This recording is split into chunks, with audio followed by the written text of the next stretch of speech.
I want to welcome you to Nature Connects. Nature Connects is TNC in Massachusetts webinar series that connects you as scientists, experts, influencers, and our partners from New England and around the world. I want to thank you so much for joining us today. I'm Deb Markowitz, the State Director of TNC in Massachusetts, and I'm your host today. Here at the Nature Conservancy in Massachusetts, we're dedicated to creating a healthier world for everybody. We work locally and globally using innovative science and scalable, long-lasting solutions to tackle the most complex environmental challenges facing our warming planet. We know that what we do here in Massachusetts to protect nature will mean a better future, and that's for people as well as the planet. We have an exciting program for you today. We're going to be chatting with Stephen Rothstein, the Managing Director of the Ceres Accelerator. The Ceres Accelerator aims to transform the practices and policies that govern capital markets in order to drive the larger scale behavior and systems change needed to achieve a net zero emissions economy. I love this because I know we are at a moment in time where we need to act at the pace and scale that this climate emergency requires. So I'm excited to have Steve with us. He's going to talk about the accelerator's work on financial regulation, their successes and challenges, other key initiatives of the accelerator, and how Massachusetts state agencies can play a role in the transition to a net zero future. We know that we're not going to get it right unless we transform our economy. And this is a really important piece of that economic pie. So before we actually dive into the program today, I wanted to share a little bit about our guest. Stephen's had a successful career starting and managing and growing several nonprofits focused on social change, as well as working in government organizations. After college, he was one of the founding team of Citizens Energy Corporation, the world's only nonprofit oil company.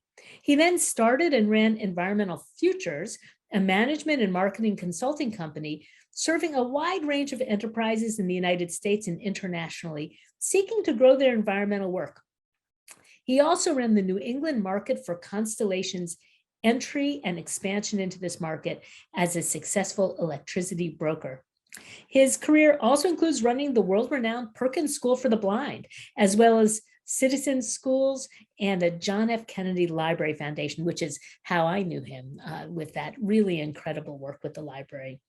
He's worked at local, state, federal, and international levels of government, and he's served on many nonprofit and local government boards, local and otherwise. He's spoken and written extensively and worked with partners in the corporate, nonprofit, government, and philanthropic sectors. He has a BA with honors in political science from Williams College and an MBA from Northeastern University's DeMoray McKim School of Management. And then he also studied at Duke University's Institute of Public Policy. So like all of our webinars, as you listen to Steve, if you've got questions, please enter them into the Q&A box at the bottom of your screen. I'm really looking forward to hearing about the accelerator. And in full disclosure, before I came to the Nature Conservancy 2 years ago, I worked with Steve at Ceres just when he was starting. And I'm really personally excited to be with him today and hear what's happened over these 2 years. He had just started, just been hired to really gin up this accelerator so we could really begin to transform our economy where it matters. So Steve, welcome. Thank you so much. Thank you for that warm welcome. It's very, very kind. I really appreciate it. First, I want to thank for that warm welcome. I also want to thank your amazing staff that helped organize this. They're all remarkable in their own ways and very efficient.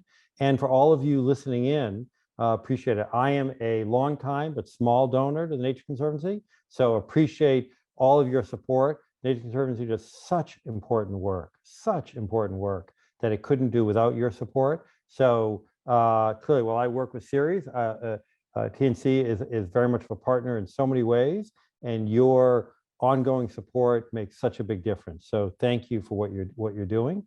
I'm going to spend a few minutes on the slides, but then we want to spend most of the time with questions with Deb and with you, and really appreciate again your time. So next slide, please. So what is the accelerator and why we focus on capital markets? Well, the joke about the bank robber, Willie Sutton, when asked why did he rob banks, it's because where the money is. And that's what we do. We focus where the money is. So with investors, with banks, with insurance companies, with pensions, we also work with boards of directors. Fundamentally, we want to make it more expensive for capital decisions that are going to help pollute the economy, because we also think those are more risky from a fiduciary responsibility. So if you even ignored the climate issues from an environmental perspective and just focused on bank stability, insurance company stability, we think that's important, and to move more capital into new and renewable energy. So we're not talking millions or billions, we're talking about trillions. The planet is on fire, as you all know. IPCC just this week highlighted that. There are dozens of examples. I won't go through all of them. You're all very sophisticated. But we have to make systemic and holistic change in the way our economy works. And there's no one solution to that.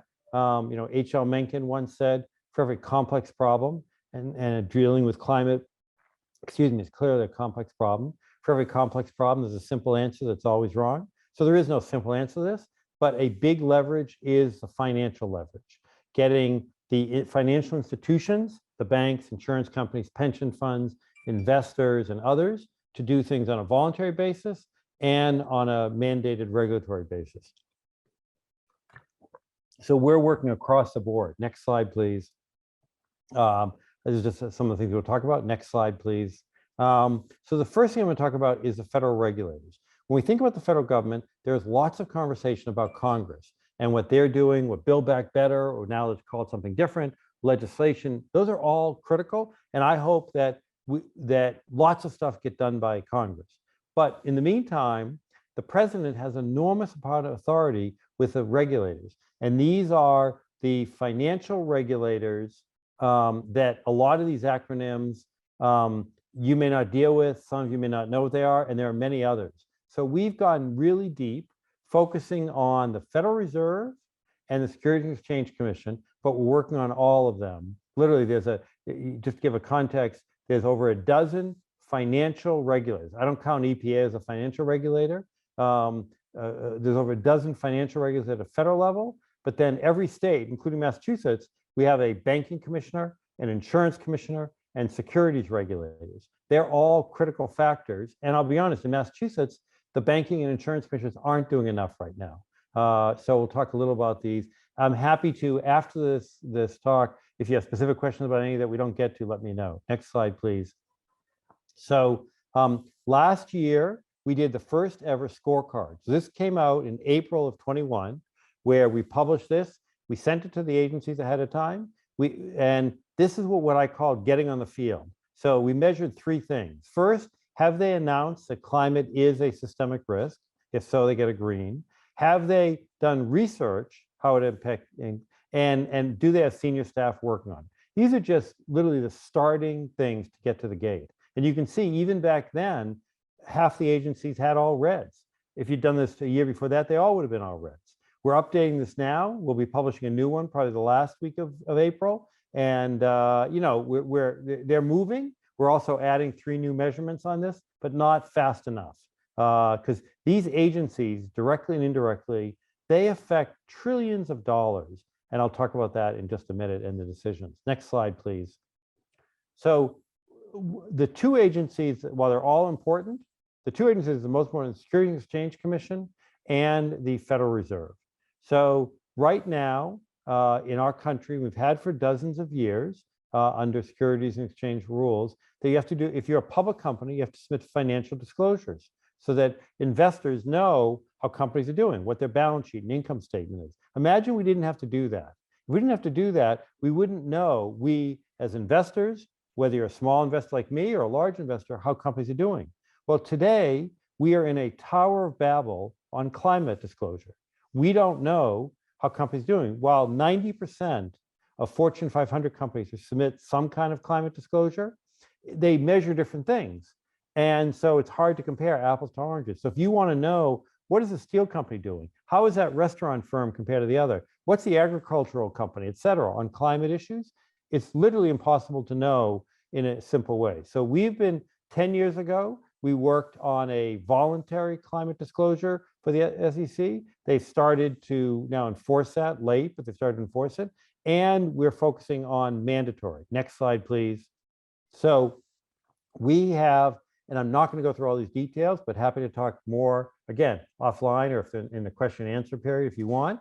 But we have a lot of areas we're trying to focus in on. But at a high level, what we want is, and the SEC is going to issue a draft rule we think it'll be in the month of March, may even be in the next 2 weeks. And we hope that they say they have to use TCFD, the Task Force for Financial Disclosure, which is the kind of the best worldwide standard to use that they the climate disclosure be included in the 10K, in the financial report, not as a separate environmental sustainability report. Those are good, but if it goes in the 10K, there's a level of due diligence and review that's very important there. So we think that's important. That it includes scope 1, 2, and 3, which is, again, some of you are very sophisticated and do this a lot, some may not. It's more of the direct and indirect emissions that the company is responsible for. An oil company, for example, their direct emissions are what the emissions from building a pipeline are actually the drilling, but the indirect are what the consumers use. So the scope 3, the indirect, are sometimes 60, 80, 90% of the total emissions. And there are a variety of other things that we want to have included. So we're happy to work with any of you on this. And if I can just ask the colleagues to include a link in there, we have a letter that if you want to sign on as an organization or your investment firm or nonprofit or any other company, you're welcome to do that, and we'll include a link there. I'll also include my email later on, so if you want to talk about it. So how will this be different? In 2016, the French established mandatory climate disclosure for some classes of their business. I won't go into the detail. They looked at the end of 2020. So after 4 years, because of what they did, because of disclosure, not divestment, just disclosure, that was a 40% reduction in investment in fossil fuel, 40, or 28 billion euro. So I don't know what will happen in the US, whether it's 40%, but once people understand more, it will drive the market. Investors are calling for this now, customers, shareholders, directors, regulators. So we can't solve climate issues without disclosure. Now, disclosure alone won't do it. It's just it's like a building block for a house, but you can't get there without disclosure. Next slide, please. So the other big part is the Federal Reserve. Ceres is on record as saying that there should be climate stress tests. If I were to say to any of you, and I'm sure there are a lot of sophisticated people on this call, and you're very involved in this area, that should a bank charge a higher interest rate, or maybe not do a loan if a deal is more risky? The answer is that's what banks do every day. That's their business. They make these judgments every day. But the reality is, as an industry, not into any individual bank, but as an industry, they don't do it well for climate because they don't have the right tools, they don't have the right measurement, they don't know what to measure. There are a lot of issues with data there. So we've been pushing the Federal Reserve and the other federal banking regulations. I won't bore you with the acronyms now, but happy to talk about those, to be able to first encourage, and then in the not too distant future, mandate banks that fundamentally first have to know what's in their portfolio, which is, we have more risk today than we know, which I'll talk about in a second, and then to build it into the pricing. So fundamentally, if there is a risk that is more, if there's a loan or an underwriting or some kind of deal that's more risky, and you just have to look at the paper today in terms of Ukraine and oil deals and what's happening there. Last year in 2021, the oil companies wrote off $145 billion of assets. That's pipes and flanges and pumps that they're not going to get reimbursed for. That means investors, their banks, insurance companies took that as a loss. And we expect that those numbers could grow. We'll talk about that. Next slide, please. So we're doing a lot with the Federal Reserve. We're also doing a lot throughout our work. We have, from Ceres' perspective, that we all live in a fundamentally discriminatory, racist society, and our banking institutions have perpetuated it with redlining and other things. It is our responsibility, and I say this as a white male who has benefited through privilege throughout my life, unintended, but still benefited and continue to, being a white male. We have to be very proactive in these changes to think about a just and inclusive economy throughout. So in everything we do, whether it be thinking about the banks and the Community Reinvestment Act and what we're doing on that piece of it, to the Federal Housing Finance Agency, FEMA, HUD, Fannie Mae, Freddie Mac, and the flood risk. There are half the people in our country, or 45%, if they had a $400 emergency, they're under the water financially. $400. Well, if they have a flood, they are literally and figuratively and financially under the water. If my house is in a flood, it would be a nuisance and an awful thing, but it wouldn't financially. I'm fortunate enough. But I have a good friend who lost a boiler in his basement. He did a crowdfundme page to get a replacement. He lost it because of his flooding. He lost it, and 3 months later, they had flooding again. He literally is going bankrupt because of these floods. And these are not happening just a little bit. NOAA reported in January that last year we had $145 billion. Over 21 different times we had natural disaster events that was over $1 trillion. And that doesn't count the Hurricane Idas or the fires in the California that are tens of trillions of dollars. Next slide, please. I mentioned before, excuse me 1 second, that our banks have dramatic risk. Well, we estimate that if things go poorly, and we hope they don't, that there is more risk on the balance sheet of the largest banks today than there was with subprime housing in 2008. So think about what happened with our economy and the 10-year recession, the dramatic bailout the government had to do for that.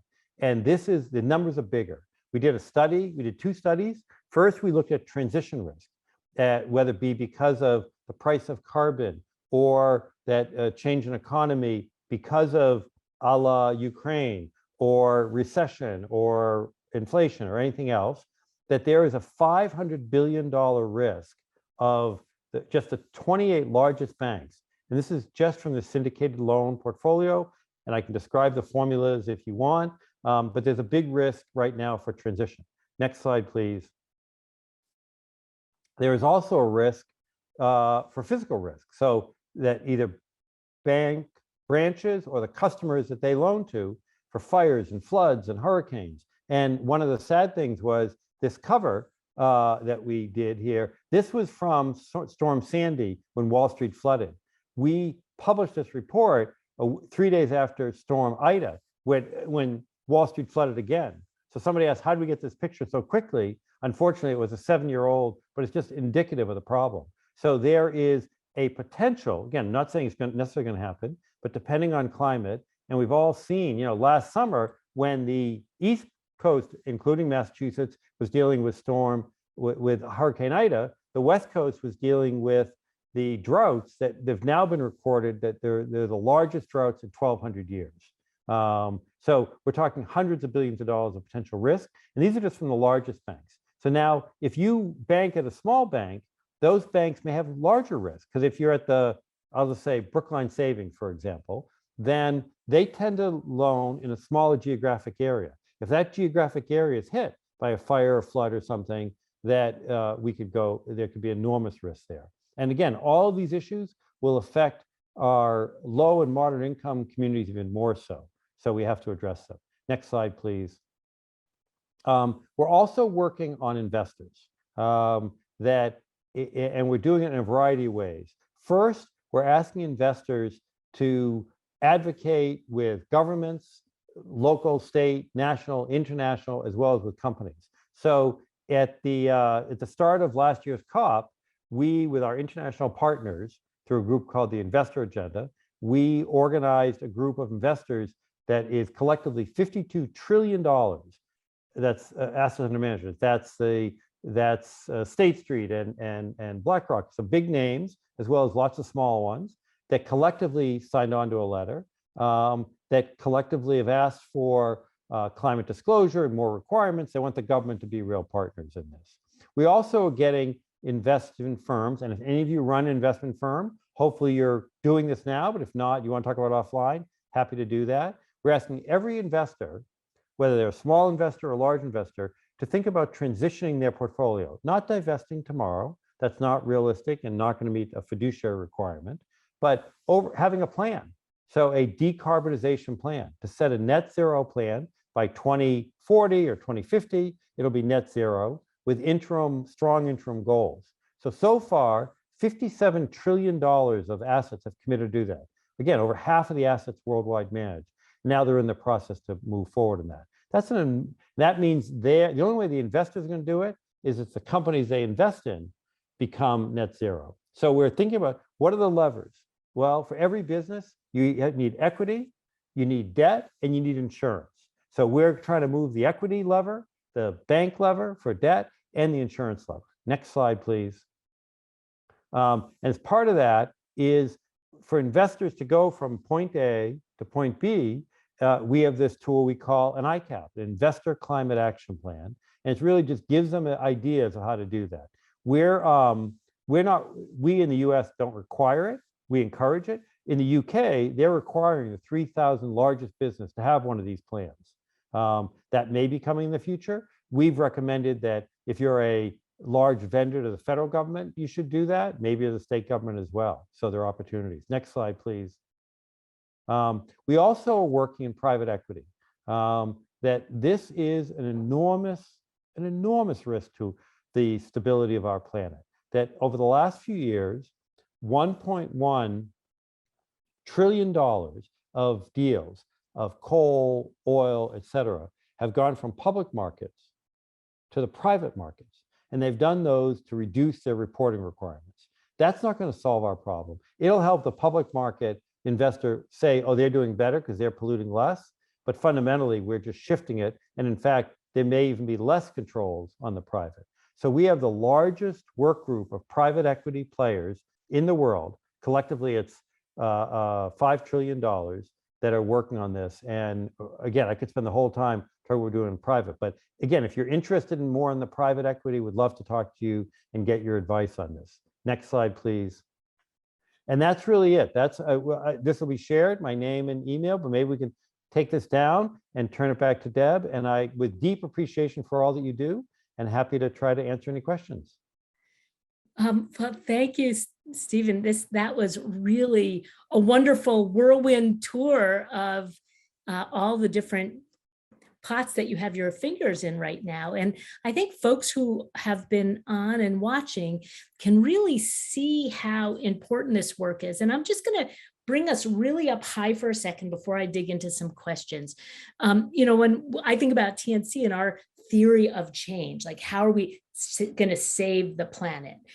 Because we share that as a goal. Ceres, the work you're doing, Steve, the work we're doing at the Nature Conservancy is all about, how are we going to address these two biggest issues facing the planet, climate change, biodiversity loss. And we're looking at it as from the perspective of science and policy, right? How do we develop the kind of science that will help us lead to solutions? And then how do we scale that? And we scale that in a couple of ways. One is through policy and another is through markets. What are the market elements? Like, this whole idea of thinking about carbon offsets and credits. Yep. What's so interesting and important about the work you do and the work Ceres does is recognizing that unless we fundamentally change and hold our economy accountable for climate change, there's not the right incentives in place to actually have scaled action. If we think about how much of the economy is controlled by corporations. And so when I was with you at Ceres, I was looking at, well, how do we influence the asset owners and asset managers, right? So the people who, the pension funds that are invested in a big way, and then those big companies, the BlackRocks that do the investments, how do we how do we get them to exercise their power to force companies to be more sustainable? So the theory of change is we've got to force companies to become accountable and then make changes in where they're putting their money and how they're operating on the ground. Because ultimately it gets to what are we doing on the ground? And as I recall, we brought you in because we understand there also needed to be systems change, because you can't actually hold a company accountable for something you're not aware of, like you don't have the data to show just how they're doing. And so if you could just back up for a second, because there'll be people on, who are watching who don't really understand financial markets. And you said that you've only really focused on a couple of these regulatory authorities and you've made the right choices. So why did you pick the ones you picked, and what are you hoping to get out of it as we put pressure on the regulators to change what Yeah. they're requiring with No, respect it's to a disclosures? great question. Great question. So imagine a conversation. Imagine two conversations. Company A, the chief sustainability officer goes to this president or the CEO and says, I don't think we should do X because XYZ for sustainability reasons. Now imagine company down the street and the chief financial officer goes to the CEO and says, I don't think we should do something because the cost of capital is too expensive, or I couldn't get insurance, or the higher, or the bank won't allow, or whatever. What's going to happen first? The CFO's decision will have a lot more impact. I'd love to say the chief sustainability officer would, but and so we're trying to move fundamentally the chief financial officer to do what I think is the right thing from their area. So let me tell you, during the prior administration, I try not to say the name, it's kind of like Voldemort, but in the prior administration, I started to call people at the Federal Reserve. I literally called 1,000 regulators. And one of the first calls was to a regulator who's at the Federal Reserve, and he said, I think you're the wrong number, Stephen. Let me give you the number for EPA. And I said, no, I'm actually calling the Federal Reserve. He says, I don't care about the climate. My job is to regulate banks. I said, I know. I don't want you to care about climate. I want you to regulate the safety and soundness of banks. What if I told you banks had more risk today than they did under subprime housing? He says, then I'm listening. He says, but you can't prove it. I said, in fact, I can. And it took me 4 months to finish the report. So it's getting financial people thinking about safety of soundness for stock, for the banks, for financial institutions, for insurance, for pension funds, all those people to do this because it is in their fiduciary responsibility. Another example, in the prior administration, they passed a regulation that we strongly opposed under the Department of Labor that said, if you had a pension fund, so many of the folks in this call maybe participate in a 401b, a retirement, or a 403b, or some other retirement, that under a prior administration, if you thought about, gee, I want to put my money in a climate-oriented fund, as a plan sponsor, you wouldn't be allowed to do that. You're not meeting your fiduciary. So if you thought about climate, you literally are not meeting your fiduciary responsibility. We said that's crazy. It's crazy on two reasons. First is that there's enormous risk, fires, floods, et cetera. You have to be aware of that. But second is enormous opportunity. And that I want to invest in a fund that's going to be more green because there'll be, I think, growth there. We convinced, not we alone, we, the field, convinced the Department of Labor, there's a new rule, they've issued the draft rule, waiting for the final to come out, that will encourage, not require, but encourage people to think about climate. Everyone makes their own decision on their pension fund. That is decision alone, that market is an $8 trillion market, an $8 trillion market. So imagine, as Deb said, my job was to think about systems, not individual companies or individual investors. Think about that $8 trillion market. If 10%, 15% of the people said, I want my money, my 401k, to go into a climate-oriented fund, we've just moved $1 trillion. So that it is to think about, I kind of think about it as an economic jujitsu of how do you use the economic system so that using the same words that they teach in business school, the same, in terms of financial risk and all of that, because it is climate. And again, I could spend the whole rest of the time, I won't with this group, about all the risk. Why did, I'll just give you one example. Why did 2 years ago, the president of the Dallas Federal Reserve write a report about climate risk? Not that because he's an environmentalist, I mean, he may be personally, but it's because they had 200-year floods in Dallas in 3 years, not in 200 years, in 3 years. And it cost them billions and millions of dollars. So it's thinking about insurance and regulators, investors, and what works from their fiduciary, and then think about climate, because then that will move massive amount of money. And the reality is, if we don't move massive amount of money, Right. we're in deep trouble.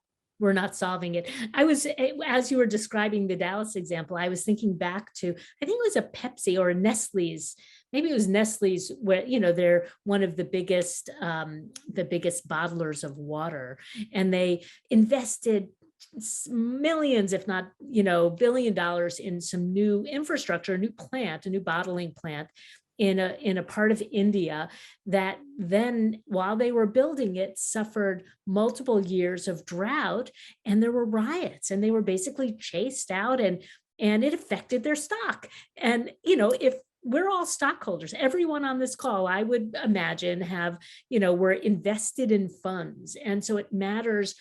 Just from a financial perspective, putting aside our passion about saving the planet, from climate change, and thinking about, our kids and grandkids and their future, just thinking about our money, like, does it make sense to be invested in Shell oil now? We know this is a dying industry, or certainly not coal. Like, why would we do that when we know those coal power plants are shutting down? I think what is critical in the work you're doing is saying, hey, companies, you better disclose, tell us how you've analyzed your risk. What is your risk? We're going to hold you to it, because as investors, we kind of have the right to know, right? It could be like, who would have guessed that there was this kind of climate risk for Nestle's, or maybe it was Pepsi. Don't quote me on the company. I can't now remember which one. So it's like, we have the right to make prudent decisions, as we're making investments. So we've got some questions. I want to make sure I get to them. We have a question from Barbara Bates. She asks, do you have any hope for the generally accepted accounting rules that address the entire cost of sustainable practices? I don't know if you want to explain what that is, and then be able to answer it. So I spent my whole career in and around nonprofits, so I'm an incurable optimist. So yes, I do have hope, but it's very wonky and complicated. So right now there are accounting. So in 88 years ago, the Securities and Exchange was established. And over the last 88 years, there have been dozens of laws and hundreds of regulations that will define different accounting standards. We have something in the United States called GAAP, General Accepted Accounting Principles. 140 countries use another system of that. Again, I won't go through all the minutia now, but so if you're two nonprofits or two real estate companies and you file reports, you use the same kind of definitions for depreciation and things like that. Yes, in fact, later today, I am meeting, there is one of the acronym agencies that most people probably haven't heard of, if they have a real life, called the PCAOB, the Public Company Accounting Oversight Board, and it's the agency that oversees the accountants that write those rules. I'm meeting with one of the directors this afternoon to talk about what they're doing and to tell them they're not doing enough. So yes, we have seen more movement from the regulatory agencies in the last 2 years than in the last 20 years combined. And it's not fast enough. The next 2 years, they have to do a lot more. So, and we file lots of regulatory filings, like very wonky reports and stuff, changing, 20 recommendations for this. So yes, I am hopeful, but we need everyone. And I hope all of you think about what you could do. I just, as an example, as Deb said, you probably all have a bank account, you all have investments, and I assume you all have insurance. Well, what you could all do is contact whoever your banker is, wherever you invest your money, and wherever your insurance, and ask them, what do they think about for climate? What kind of policies do they have? How is it built into their practices? You could go a lot deeper, but even just asking those questions, it literally, I bet you may be the first person who asks your account manager those questions. So all of you can make an enormous impact, whether you have a small portfolio like some of us, or a large portfolio, probably like others on the call. So I absolutely agree with that. And as somebody who, started my career in politics, I also know the power of passing that same question to your US senators and House members. Just a little note saying, hey, I just heard this webinar and I'm really wondering, like, are my investments secure because of climate change? And what are we doing to hold companies accountable so that we even know what the risk is? Just ask that question. And the more they get pinged with it, the more they'll feel responsible to do something about it. So by the way, thank you, Elizabeth Keck. It was Coca-Cola in India and Karelia in the Karelia province, that the story that I just told. So that's great to have somebody on board who knows these things, who's watching us. On the same topic, though, or related to it, John Aram asks, with respect to the policies of governmental financial institutions like the SEC and the Fed, how vulnerable are your plans and aspirations to political wins, thinking about which political party controls Congress and the presidency? What if the American public elects officials who discourage and retreat from your goals? Like, once these are in place, do they stick? Do they go away overnight? Wait, are you saying politics affects policy in our country? I'm shocked to even ask that question. But no, seriously, yes, it is a risk, but the market speaks. And when during the prior administration, investments in ESG funds, environment citing and climate funds, grew the fastest they've ever grown. Now, why does that happen when the federal government is saying there is no climate risk, pulls out of Paris and reverse us on 100 regulations? Because the market understands. So yes, there is a risk, but the more we get built in, and then people build the momentum. I'll give you an example. The automobile companies, just yesterday or the day before, Ford or GM said they were going to separate their business in the electric and the fossil fuel business. And I think I read, don't quote me on this number, I think they've committed to spend $200 billion on building their electric plants. And by 2035, all of the major US car companies will essentially be going all electric. There are some exceptions, but so if a few years from now, the next administration says, I don't think we should go electric, well, the market will have already moved.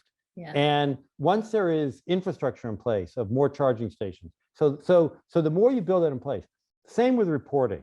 Once there is climate disclosure reporting, then we're not going to go back. Yeah, we might go 4 steps forward and 1 step back, but there will be a demand. And why is it? Because investors are asking for it. Again, over half of the investors in the world have said they want to go net zero, and they can only do that if the companies they invest in. So there is a risk, and we're trying to do as much as we can before the midterms, as much as we can in this presidential administration, but there'll be momentum beyond that because, and it goes back to what Deb said a few minutes ago, the more that all of you and lots of other people ask questions, that builds institutional momentum.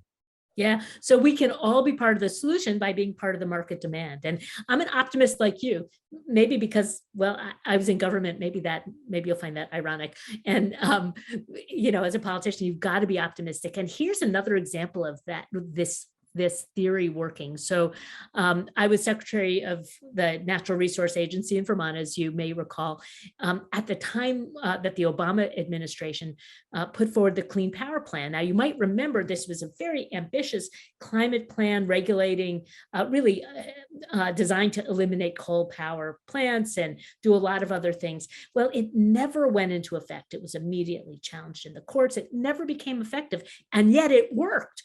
More coal-fired power plants closed under Trump's 4 years than Obama's 8 years. And that was because it told the market something. If you're going to invest in updating a plant, maybe you shouldn't, because here's where the winds are blowing.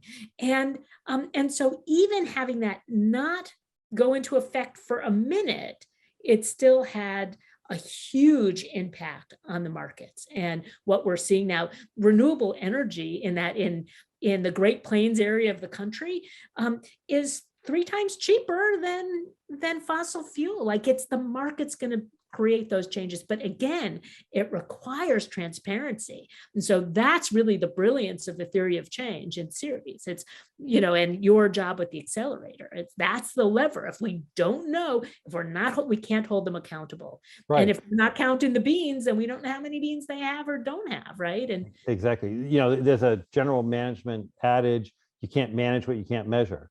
And whether it be a nonprofit or the biggest corporation in the world. And just on the coal deals, going back to the theory of change, so I think it's 54% of insurance companies have announced they're not going to insure new coal deals. 54% of insurance companies. So that means if you want to do a coal deal, your price of insurance goes up. Again, go back to that CFO conversation I had. It's a lot harder. That's not the only reason. Having consumer groups, having protests, having picket, all of that makes a difference. Having the price of renewables go down. But when you go and say, I can't get insurance for this deal, and that's happening all the time. People are going to move homes. AIG just announced they're not going to write new policies, they and Chubb, for many places in California because of fire risk. That's going to mean people aren't going to build homes. So that will move the market. Right. And this dialogue really helps, right? The more we're thinking about it and talking about it. Marilyn Starles, one of our longtime friends and former board members, asks, how do you get consistent, actionable regulation when over a 20-year period, half of the regulation will be by Republicans who essentially don't believe in climate change or that government should mandate climate regulations? So it's back to that great political question. And I think we've been talking about that a little bit. How do we create enough momentum that it's hard to really step back? Do you have anything more to add for? Yeah, I mean, part of it is to give context. I'll just talk about central banks. So our Federal Reserve. So there is an organization called the Network for the Greening of the Financial System. It's like a network, a club, an association of central banks that care about climate issues. So there are 110 organizations that are part of it. We were number 90, so we were late to the party, but we're now involved. And so if you're a central banker, if every other central banker is doing something, you're going to think about it. Doesn't mean you're going to do exactly that thing. And there are lots of, so they will not be as aggressive as I want them to be. And if we change parties, they might take some steps back. But the reality is risk is risk. If you'd gone to a banker and said, a bank says, I'm not going to worry about pandemics. It's not going to be part of my plans. Or I'm not going to worry about cyber risk. Or I'm not going to worry about cryptocurrency. That person probably won't keep their job, because while those are not a quote unquote a financial issue, one's a public health and other things, they affect their finances. Now, if you just remove the word cryptocurrency or pandemic and replace it with climate, should you worry about climate? No one's going to publicly say they don't worry about it. They won't know. And so if we raise the standards, they have more information. Now imagine every bank's customers have to submit an annual report to the SEC. They're going to know a lot more. And Citibank announced 2 months ago. So we're not talking a small Vermont-based, with all due respect, radical consumer organization. Citibank announced they're going to be disinviting customers to renew loans if they don't reduce their pollution starting next year. Wow, Citibank. that's huge. Now, they're not going to do it as fast as I want, but that's Citibank doing it. So I am thinking this conversation makes me think about the report that just came out about sea level rise that shows that 90% of the population on the East Coast is going to be underwater if we don't do something. And Boston, it's, Market Street, like it's going to really impact all of that investment downtown much further than the seaport, which has gotten some criticism, but really high up. It's going to affect a lot of investments. And I've always thought about, like, insurance companies are the arbiters of risk, so they should be concerned about this. Are they getting concerned about this? Is that what you're seeing also as part of their role as lever? Not fast enough. They're not getting. And insurance companies, they have two arms. One side is they have this massive investment side, so they have money to pay out premiums, and then they have all these policies they write. Well, literally, they sometimes don't talk to each other. Where a few years ago, we did a report, I think it was 2016 or 17, where a Ceres did a report, I wasn't there then, but that showed, if you looked at the investment portfolios of insurance companies, they were overweighted on fossil fuel. It means they had a greater percentage invested than the overall market, which doesn't make any sense. So there are some great examples from insurance companies. There's some great examples from insurance regulators. Europe is ahead of the US on this kind of stuff. And you're right, Boston is, again, we're talking dramatic trillions of dollars of investment. Yeah. And like everything else, it's going to hurt low and moderate income people the most because they're not going to be able to move. They're not going to be able to stay in a Rebuild. hotel, rebuild, or any of those kinds of things. They don't have the cash flow. They don't have a car to get someplace if emergency. So we need to have solutions today. One of the initiatives that we've talked to FHA, the Federal Housing Finance Agency, is that they should be encouraging what's called planned retreat. It says we're not going to move today, but 10 years, starting in 3 years from now, if your house is in a certain area and if it floods, we're going to give you 80% of the value. And in 10 years, we're going to give you 60% or whatever the right numbers are. So people can plan. And if they still want to, if they're rich and they still want to live there, fine, let them do whatever they want and they'll pay for it. But as a government, let's make sure we're setting our policy because we can't afford all this. Right. While President Biden doubled FEMA's allocation, it is literally a drop in the proverbial bucket based on the flooding.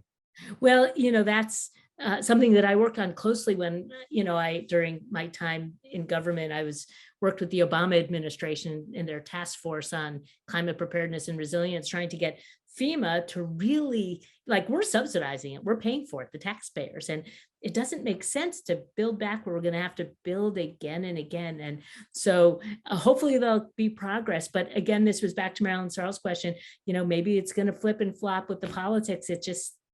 But that doesn't mean that we can't continue to push forward on these things. So Sarah O'Neill says, wow, this is phenomenal. Is there a list of asset managers that have signed on?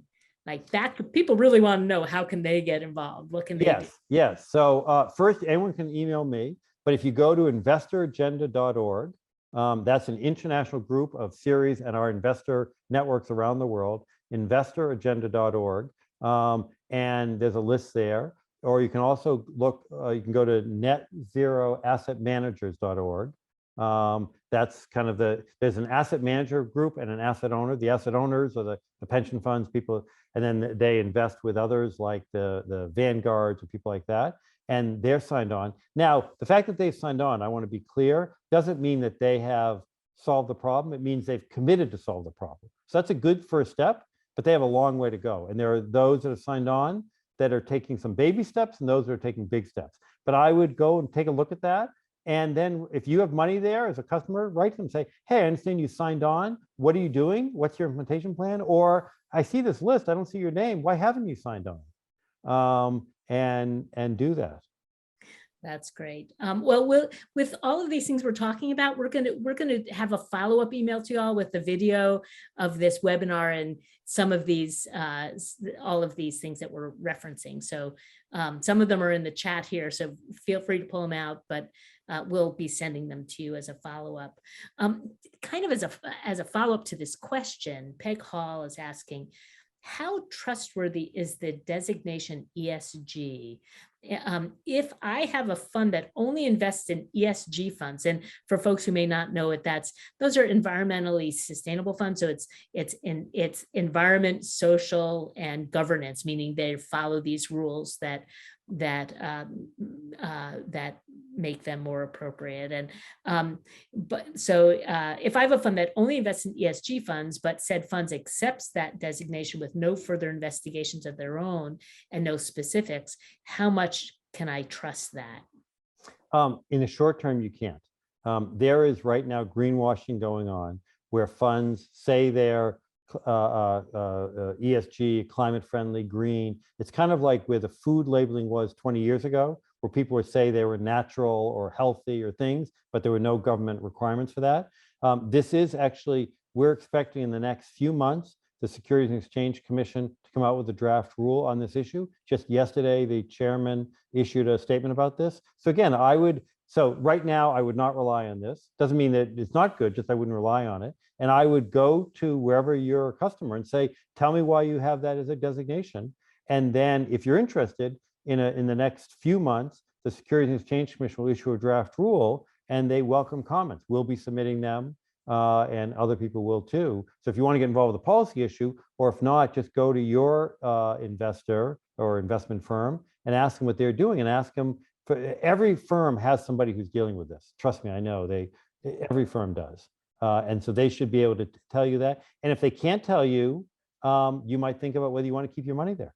Yeah, I actually just had my own personal meeting. I have an annual meeting with Fidelity, my person there, and we went through the ESG, and she definitely had, she didn't say that. Hopefully I'm not talking out of school. She didn't say, no, don't trust that one, but she just said, you might investigate that one a little more deeply, and had ones that she felt like she could sign the dotted and know that they were solid. So you are probably mostly working, out there watching this, you're working with your investment specialist. So ask them, that's what you're paying them to do the work for, and to do the research. You can hold them accountable a little bit in this regard.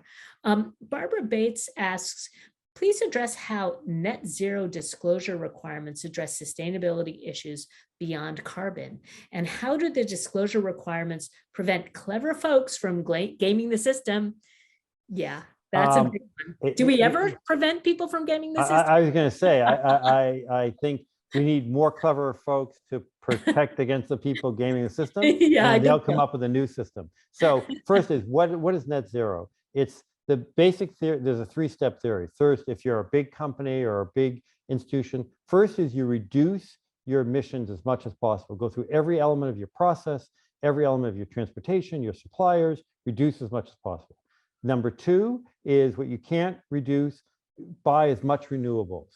Put it on your roof or your field, or buy it from someone else, or whatever. Then third is, if you still can't get to zero, and we hope you can, then to buy offsets. There's a whole issue of buying offsets and making sure they're trusted, they're reliable. We just issued a report on this yesterday. We have a bunch of stuff on our website if you want to know what they are. So that's the net of zero. We hope everyone get to zero, if you can't get to net zero. And then how to protect against gaming. It's the work you're doing to support TNC as part of it, so that they can be an advocate, the work that we're doing. So it's having advocates. It's a combination of having civil society, having individuals, having investors, and regulators asking these questions over time. Again, our hope is that they're not relying on a Ceres to ask the question, that their investors are. I'll give you one example. Last year, shareholder resolutions, where we collaborate with investors and talk to them about these all the time. The number of shareholder resolutions has more than doubled on climate issues, and not just the number of resolutions, those that get more than 50% of the vote. You probably all have heard about what happened with Exxon, where 3 of their directors were voted out. They voted out a director. That's a very personal thing to do. It's not like saying I don't like the policy, and 3 of them because of their policies. So it's a combination of having investors be on the lookout, but again, it's asking questions and being educated. We have a lot of this information on our website. Yeah, it's really exciting. That Exxon example was very empowering. There was a lot of work behind it, involving a lot of people really across the world. And it was definitely impactful. We'd gotten a question earlier on, I don't remember if it was in the chat or the Q&A, about TNC and how are we investing. And we have a whole committee that's looking to make sure that our investments match our values. So I can't guarantee we're 100% there, but that value is really a value that we hold very strongly. The other place where TNC is playing an incredibly important role is getting offsets right, because we're not going to solve this without having offsets that really do reduce carbon. So the idea is, you've got a polluter, somebody who's putting carbon in the atmosphere, and they do everything they can to get to net zero, but still we don't have a solution for shipping or air, and you still need the part from wherever. So there has to be an offset for some of that. And the idea is that you buy a credit that is reducing at least as much carbon, if not more, than the carbon you've expended somewhere else. So then you get credit for it. And so what's complicated is that's through natural systems that are hard to generalize about. Every tree doesn't always, grab the carbon at the same rate every year. It depends on the weather and how wet it is and where it's standing, north slope south slope. I'm making all this stuff up because I'm not the scientist, so don't quote me on any of it. But that's general. I made up the specifics, but as a matter of practical matter, that's true. So TNC is playing an important role in a couple ways. Is that we are learning about carbon sequestration and where are those real opportunities, and let's have the science that can help prove it out. And then we have some projects around the country that are projects that are part of the carbon market, and we're working to get it right. And I'm really proud of the teams that are at the cutting edge of this. It's going to be so important for solving the problem. I think we have time for one last question, and then we're going to begin to wrap up. Jonathan Quint says, great work that Ceres is doing. Seems geared towards larger companies and investors, but how can individuals help other than eliminate fossil fuel investments? And maybe that gets us to our final questions, is how can people get involved? Like, do you have any last words for the folks who've been watching about what they could be doing to get involved? Sure. Yeah, no, I'm happy to. That's a great question. And what Deb has said about credits is right. And the work of TNC there is admirable. It plays such a critical role. I also want to thank Tim for putting the link in there of the report on carbon credits that we just issued on that piece of it. So our focus is on the biggest companies, the biggest investors, because our theory of change is if you can get the big ones to do something, then getting BlackRock that manages $10 trillion will have a bigger impact just economically. So we are focusing on, but the rules of thumb are the same. So first is, I can tell you, the Massachusetts Insurance Commissioner and the Massachusetts Banking Commissioner are great people individually, but they're not leaders on this. They're what I consider hopeful future leaders, but they're not there yet. So if any of you called or sent a letter to the Mass Banking Commissioner and the Insurance Commissioner saying, what are they doing to protect the climate and protect the fiduciary responsibility? Again, not from a climate perspective, but from a bank soundness perspective or insurance commission. And if they got 5 letters, 15 letters from you guys, that would make a difference. And let me jump in and send a thank you note to the treasurer, because Yes. she's stepping in as a leader saying, hey, if we're going to invest our pension funds, we want to make sure it's climate friendly. And sea level rise, that sea level rise report, that's why you're sending her the thank you note, because we're at the front line of climate impacts in Massachusetts. So, we've got everything at stake here. Exactly. Yeah, no, Deb Goldberg and this recent announcement is great, and give them a lot of credit for that piece of it. So write to them, contact your state rep and state senator and said, what is the state for its own investments? And so Deb Goldberg deals with the pension fund, but kind of the operating cash of the state. What are they doing on that piece of it? Talk to your banker, your insurance company, your investment firm on those pieces. And then if you have a smaller fund, but if you know folks, let them know. It's like anything else, like voting. If you talk to if everyone on this call talked to 5 other investors or 5 people that have insurance, I talked to an uncle a year ago who has been an insurance broker who had never thought about climate issues.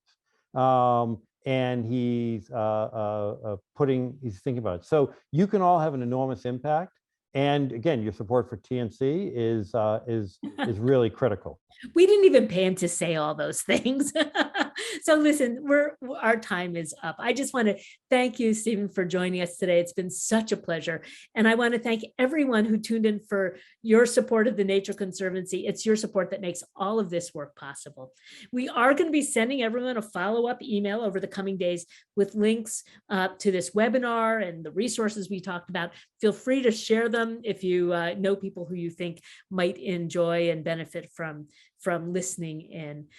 Note that you can follow us on social media at conserve_MA on Facebook and Instagram to keep up with our work and to get updates on upcoming virtual opportunities to connect, including next week. We're going to have a very special conversation with our very own Dr. Laura Marks. She's our forest expert at TNC, and she's going to be talking about healthy forests. And she does run this family forest carbon project, and has helped develop some of the science that can answer some of these carbon offset questions.